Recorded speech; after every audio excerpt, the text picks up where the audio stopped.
Look at this. I'm going from doing a Frank Zappa reaction to Jethro Tull and then Natalie Merchant. Now do you understand why I'm crazy? Kind of. It's just there's so many like universes of music. I'm like a music space traveler, if you will. What's up, guys? GeorgeTheCloud here. Welcome to the channel and welcome to my life. Jethro Tull, Living in the Past. Supersonic, March 27th, 1976. Okay, this is going to be my second reaction ever to Jethro Tull. Just 4 days ago, I reacted to this one. Locomotive Breath. Live. Actually, I think it was the same show or, place, Supersonic. But yeah, this is my first time ever hearing this song. And I'm going to give you guys my opinion at the end. Big shout out to Brad. Thank you so much for the coffee and the support. Everyone else, if you would like to, support my music journey, please check out my Patreon. It helps out a lot. Grab some popcorn, fill up your water, put your headphones on, and let's go.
This kind of sounds like elevator music, respectfully.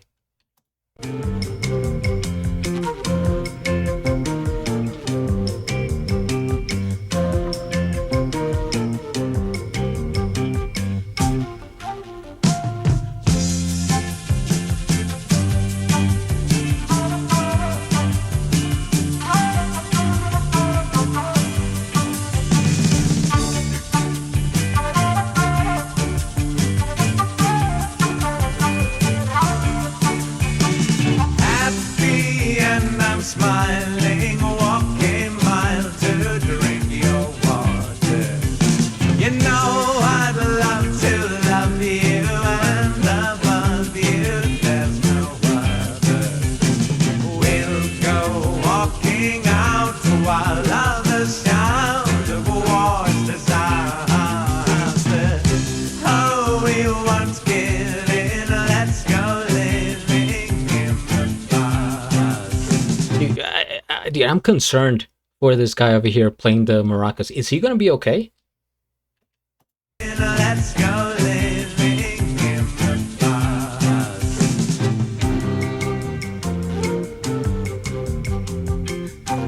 past. What now?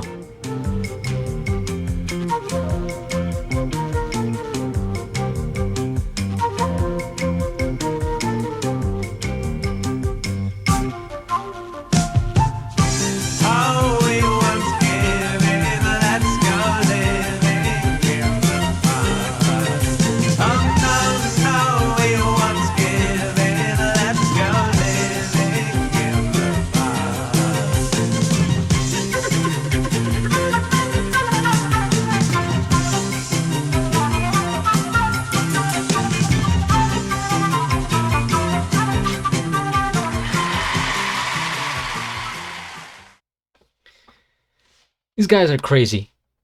Just flat out crazy. First things first, we hit the like. I am subscribed and I'll have a link of the original video down in the description below. This makes me think that I'm like the main character in some sort of adventure, like I am Link in Zelda.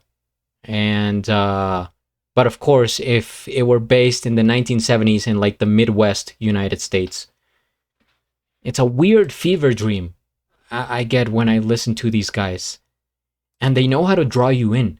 That's the thing, I mentioned like elevator music because it's comfortable.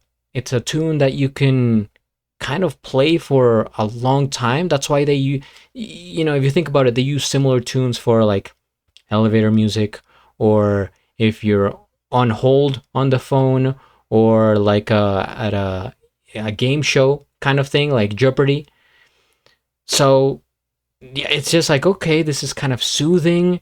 This is uh, almost sounding like smooth jazz a little bit. I don't know if it's the flute or the maracas, the different things going on here, but it's just like I feel like I'm sailing, like I'm on an adventure. I get on a boat, then I go down this little river, and then I go onto the shore, start to hike up this beautiful mountain, and everything's very bright and colorful, like I'm inside a video game. But it's all very, very nice, but strange at the same time. Living in the Past is the name of the song. Now, like that pretty much is a statement, but I'm gonna look up the actual meaning here and see what I learned. So, it did catch it. I just, oh no, I put the, just forget it. I'm rambling. All right. Jethro Tull's Living in the Past from 1969 is a rejection of late 60s trendy idealism, hippie fashion, and performative activism, favoring a slower, more realistic life. Written in 5/4 time, Ian Anderson, okay, I remember that name, the singer, aimed to create a non-commercial, slightly cynical escape from the era's chaotic revolution and shallow, fleeting, present tense culture. That's a big paragraph. I'm trying to break it down in my head. A rejection of the late 60s trendy idealism.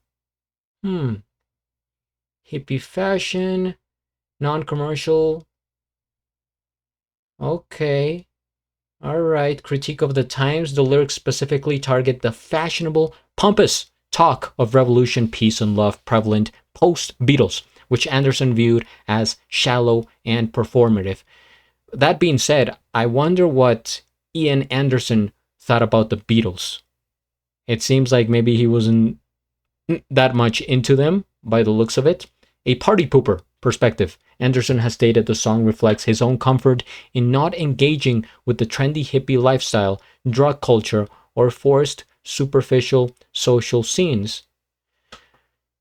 I can kind of see it, I'm trying to wrap my head around it, because at some points I kind of do see them as a little bit hippie-ish, but that's just, that's my lack of culture and understanding as somebody that was born in the 90s, right? And I'm watching this in 2026, so I'm a bit late, and it's hard to get the full context of the story here. But as like somebody that's just getting into Jethro Tull and seeing this, I would have thought, these guys are like crazy hippies, but it seems like they were trying to get away from that. Like they were not for it. The phrase "living in the past" means choosing a simpler, quiet life over a frantic war's disaster and societal pressure to follow trends, preferring to close our eyes and avoid engaging with popular, fast-paced society. Okay. The tune is kind of chill. It definitely, maybe I'm on the right path here, because how I was relating it to elevator music. Let's just go with that. When you get on the elevator and you hear that music, it's like time stops. It's like you get in this capsule, and then as soon as the doors open and you get off, it's like, oh, okay, back to the office, and papers flowing around and people dressed in suits and stuff like that. But then you get on that elevator and it's just like, oh, okay, another 30 seconds of peace. The rejection of modern. While others fight The song celebrates a quiet, almost romanticized rejection of the relentless pace of today. Man, imagine what those guys, like, if they were living now. I mean, it's hard to tell because, again, I wasn't living there, but I have to imagine that life today is like 20 times more fast paced than it was then, primarily because of the internet and social media and having phones. That is like such a, like a, just, there's like so much time and effort and focus that people, and I include myself, of course, spend on that, that it's just like, get rid of that and you have so much free time now. Get rid of the cell phones, get rid of internet, and that was, in the 1970s. So, maybe today they would think that things are just they're just way too like it got worse. It didn't get simpler from 1970s. It just kept getting more like upbeat and things filling up your life. All right. Yeah, the song was designed as a challenging, complex piece in 5/4 time. I'm not, a musician, and I don't necessarily understand music theory that well. So maybe if somebody could explain in the comments 5/4 time in, like a very simple way so that I can understand it. It aimed to defy pop radio conventions, yet became a hit despite or because of its unique jazz-infused rock sound. That's what I was mentioning. It kind of reminds me of smooth jazz. All right. Well, the journey continues here with Jethro Tull. This was actually kind of different than the other song I reacted to, so I can't wait to get to more. If you guys have suggestions, please comment, subscribe, and at the end, do a flip. Till the next.